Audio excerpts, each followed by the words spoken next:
Mus globoja Vytauto didžiojo universitetas ir Azijos studijų centras.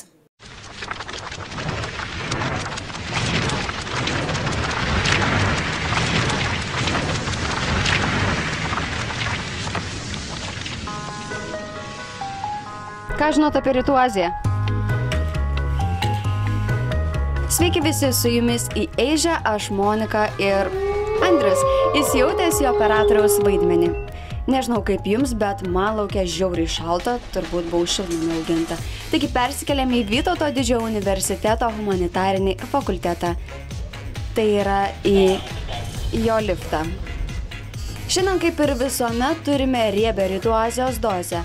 Bet Egliai kažkoks asmenybės susidvejinimas, tai aš net nežinau, kokius ją anime pristatys. Andrius turi įdomių faktų iš Rytų Azijos. Merginos svečiavosi pas korėjiečius ir kartu su jais gaminosi. O laidą pradėsime mano žadėtų interviu ir pažintimi su japonų fotografu, kurį taip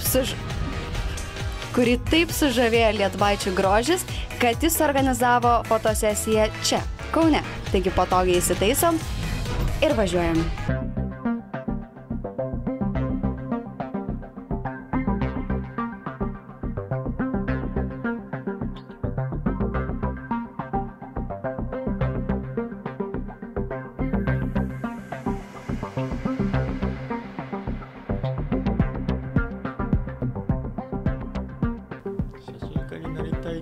Fotografija susidomėjau tuomet turbūt, kai nusipirkau pirmą fotoaparatą. Tada dar juostelės buvo. Kaip studentui buvo labai įdomu, bet tik daug vėliau tai tapo mano darbu, kuomet atradau tą fotografijos pasaulį. Na, iš tikro, Japonijoje ganėtinai retas mano toks atvejis. Aš iš ties labiau mokiausi bandydamas, aišku, pasitardamas su savo senpai, bet tikrai va tokių kaip mokslų, kaip įprastai yra mokomasis fotografijos universitetuose įvairiose kursuose, tai aš to nedariau. Kadangi man buvo labai įdomu, aš pats labai domėjausi ir tiesiog išmokau. Iš pat pradžių aš fotografavau tikrai ne peizažą ir ne žmones, o mašinas, nuo paprasčiausių gatvėje esančių iki lenktyninių. Ir žinot, tais laikais, kai fotoaparatai buvo tik juostiniai, buvo ganėtinai sudėtinga, tačiau man pavyko ir visai neblogai. Pradėjau gilintis labiau ir taip susipažinau su profesionaliais fotografais. Žodžiu, taip ir prasidėjo mano tas kelias. Aš labiau fotografuoju merginas, nors pasitaiko ir vaikinų, bet tiesiog merginas fotografuoti yra daug sunkiau, nes turi viską apgalvoti, nuo įvaizdžio iki makiažo, rūbų, stiliaus, bet dėl to yra tik įdomiau, nes turi įdėti daugiau darbo. O fotografuojant vyrus, tai labiau atkreipiu dėmesį į šviesas, kaip žaidžia šešėliai, kaip atskleisti vyriškumą ir raumenis. Ir čia jiems rūbų kaip ir nereikia. Visai į kitus dalykus reikia orientuotis. Taigi nors su merginomis yra sudėtingiau, man tik įdomiau. Pirmą kartą, kai atvažiavau į Lietuvą, susižavėjau Kryžių kalnų.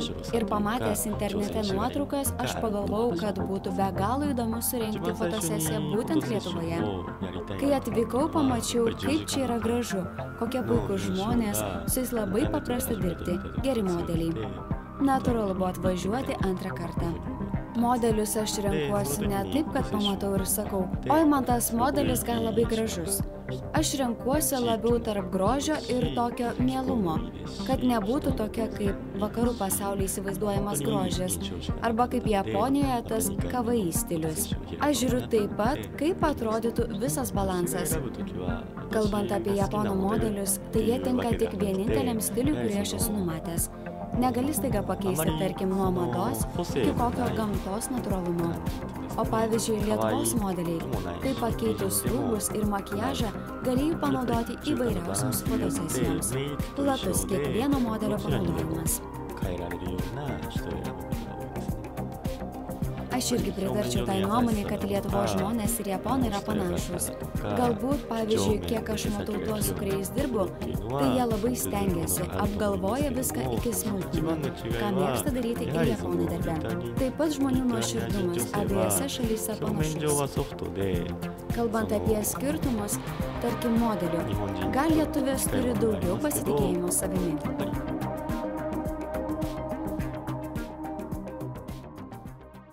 라바디에나. Hi guys. 안녕하세요 여러분. 한국 남자 정규입니다. 오늘은 우리 함께 김밥을 만들어 볼 거예요. 김밥이 뭐냐고요? 먼저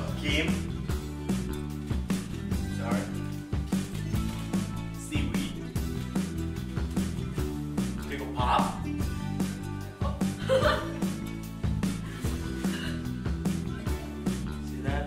rice. 그래서 김밥이에요. 중요한 거는 이거 스시 아니에요.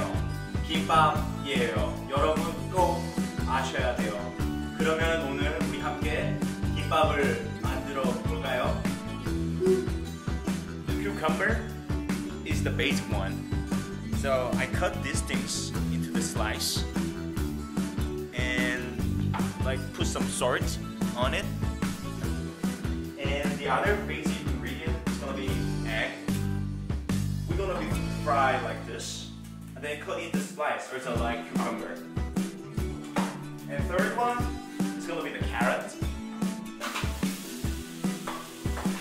Even if it's not even correlated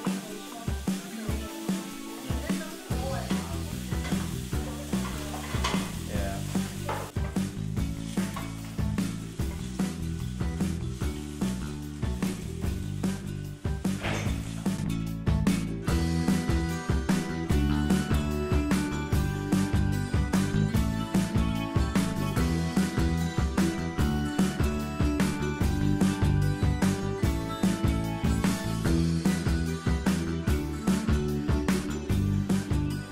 Carrot and cucumber and egg is gonna be the basic. And the snow crab and beef and tuna make something special.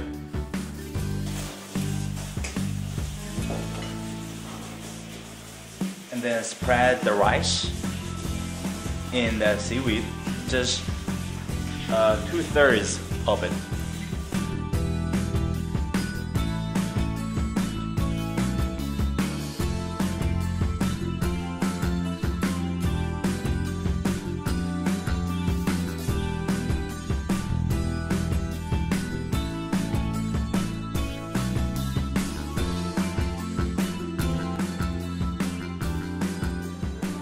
This is tuna.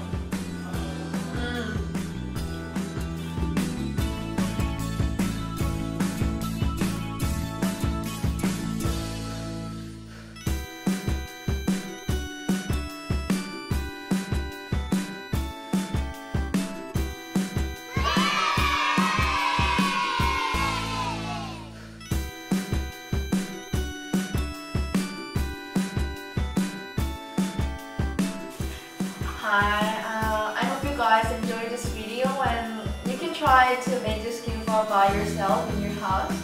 So maybe this video clip will be helpful to you guys. And please, I hope you guys have interested in Korea, and you can visit someday. Welcome. Thank you. Bye bye. Labas vakaras, gerbėmieji žiūrovai. Šiandien mes aptarsime normalius, niekam neįdomius anime. Nebus nei kraujo, nei kovų scenų, nei kas čia vyksta dabar. Kas tu tokia? Tai sakė, rimties truputį. Rimties, kokios rimties, what the fuck, eik iš čia. Eik. Nesuprantu, kas čia daros. Foną gal pakeiskit. Ačiū. Tai ką? Atėjo laikas apžvelgti rudens sezono gėrį, kuris mane asmeniškai kiek nuvylė. Bet nekalbėsiu apie tai, kas nuvylė. Kalbėsiu apie tai, kas neabejotinai paliko tik gerą įspūdį. Production IG studija ir vėl pateisino fanų lūkesčius išleidusi antrąjį Psycho Pass sezoną. Kas matė ar domėjosi žino, jog Psycho Pass nėra standartinėmis kliše paremtas anime. Atvirkščiai, pats siužetas yra rimtas ir verčiantis susimastyti. Kovos scenos sukelia įtampą, o žiaurumas neretai verčia nusukti akis. Dirbtinio intelekto valdomi sensoriai skenuoja kiekvieno piliečio psichologinę būseną ir nustato nusikaltimo tikimybės prieš jam įvykstant. Detektyvė Akane Tsunemori pasirinko paklusti visą valdančiai sistemai, tikėdama, jog eina teisingų kelių tiek valdžios, tiek visuomenės naudai. Antrajame sezone mergina susiduria su naujais iššūkiais bei naujų antagonistų, kuri jaučiasi toks ir siekia savo ruoštų išlaisvinti žmoniją nuo ją varžančių mašinų. Gugure Kokuri-san. Kohina, maža mergaitė laikanti save nieko nejaučiančią lėlę, vieną dieną išsikviečia Kokuri-san, lapės dvasią, kuri pasirodo baltaplaukio jaunuolio pavidalu. Iš pradžių lapinas tikisi pagąsdinti mergaitę ir net neketina jos persekyti, tačiau pastebi, jog ji gyvena viena ir klaikiai susirūpina Kohinos valgymo įpročiais, todėl nusprendžia pasilikti mergaitės namuose ir ją rūpintis. Šiame komediją persmelktame anime daug mislingų juokelių, kurie ne vieną privers nubraukti juoko ašarą, o situacijų komiškumas neretai primena Gintamos Jorozujos nuotykius.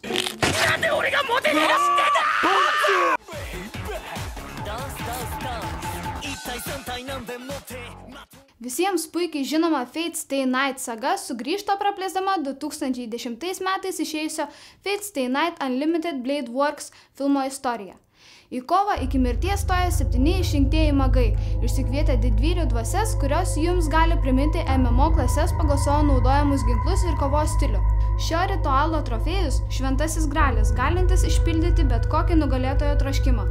Unlimited Blade Works istorija plėtojama iš Tosakos Rin ir jos didvyrio Archerio perspektyvos. Jau žinoma istorija perteikiama kitu kampu, tačiau nepaprastos kovos scenos ir unikalūs veikėjai įtraukia į šį pasaulį iš naujo ir kviečia atrasti dar neregėtas jos scenas. Prikelta iš geros senos sci-fi mangos, istorija Parasite įkūnija mus į jauno vaikinuko Shinichi Izumi kailį, kurį bando užvaldyti nežemiškos kilmės parazitinis organizmas. Jo tikslas – suvalgyti vaikino smegenis ir užvaldyti jo kūną. Parazitui, besistengiant tai padaryti, vaikinukas nubunda ir desperatiškomis priemonės išsaugo savo smegenis, tačiau Shinichis netenka rankos, kurią parazitas ir pasisavina, pasivadindamas Migi. Shinichis priverstas priimti organizmą ir veikti su juo išvien, nes Migi giminaičiai tuo metu kažkur sėkmingai maitinasi žmonių smegenimis. Parasite verčia drebėti siūlydama savo apokaliptinės ligos scenarijų, įtraukia originalią istoriją bei netradicinėmis kovos ir siaubo scenomis. Gal kam bus įdomu sužinoti, kad ir Log Horizon pradeda antrąjį sezoną, nors aš asmeniškai renkuosi savo. Šiuo pareiškimu ir kviečiu užsukti į mūsų komentarų sekciją YouTube'e ir laisvai pareikšti savo nuomonę anime klausimais. Siūlome, diskutuojame, prieštaravome ir taip toliau. Pabaigai priminsiu, jog po pertraukos mūsų visų mylimas Mushishi Zoku Show tęsia antrąjį sezoną.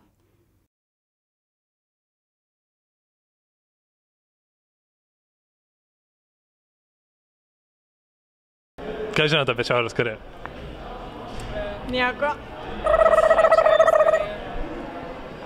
Kad turi imperatorių, žinom. Turi imperatorių. Kinija? Kinija. Siauras sakis. Siauras sakis? Asociacija. Visi labai panašus.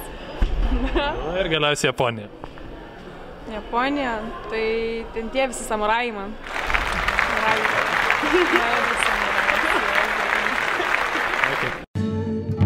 Tu tikrai nežinojai, kad šiandien mano taikinyje Kinija ir keletas įdomių, o gal net šokiruojančių faktų apie ją.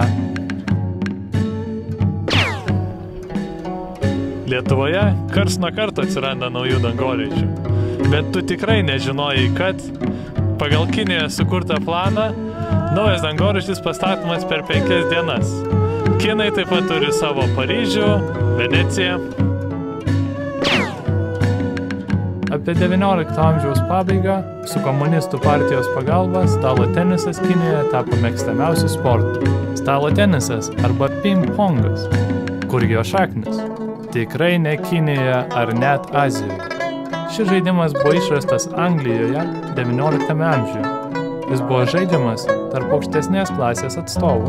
Tinklui buvo naudojama knygų eilė, o kelios papildomas knygos buvo panaudojamos kaip raketės ir į pagalbą pasitelkiamas golfo kamuoliukas.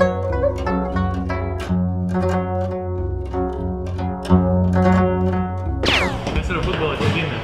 Kokio futbolo? Šitą futbolą ar tikrą futbolą? Apskritai futbolą.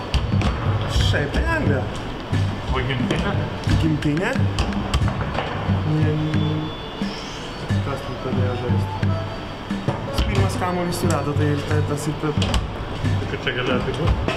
Žinau, tai pamenu. Tai va, pirmą kartą futbolas pradėta žaisti Kinijoje. Jo. Ir kada? Kaip manai kada? Trečią, ketvirtą tūkstantmetį prieš Kristaus.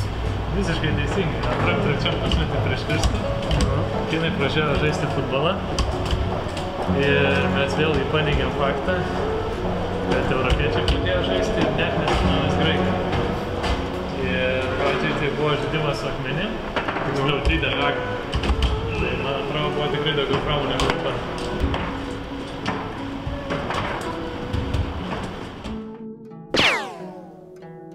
Tu tikrai nežinojai, kokios mados tendencijos vyrauja Kinijoje. Tarp kūdikių, nors pampersai buvo išrasti jau seniai, Kinijoje vasaros laikotarpiu madingiausio produkto vietos neužleidžia kaidankų. Neįgudusias užsieniečių akis tai galėtų apgauti ir pasirodyti kaip paprastas vaikiškas kostiumėlis. Tačiau, apsisukus, galima pastebėti skylę ties užpakalio zona. Ši mados tendencija Kinijoje jau tęsiasi kelis dešimtmečius ir toliau šokiruoja baltuosius užsieniečius. Laimės sausainukai arba fortune cookies – tai sausainiai, kurių viduje yra lapelis, kuris nusako valgančiojo likimą. Turigi galvoji, kad jų tėvynė Kinija? Tiesa, tačiau jų kilmė japoniška. Nors receptas japoniškas, jie labiausiai populiarūs JAV, ypač ten esančiuose kinų restoranuose, kur ir atsirado mitas, jog laimės sausainukų tėvynė Kinija. Šiandien laidoje tiek, bet žinau, kad jūsų dauguma nori sužinoti, kam atitenka autorinis Dalios Daukšaitės paveikslas. Taigi laimėtojas yra...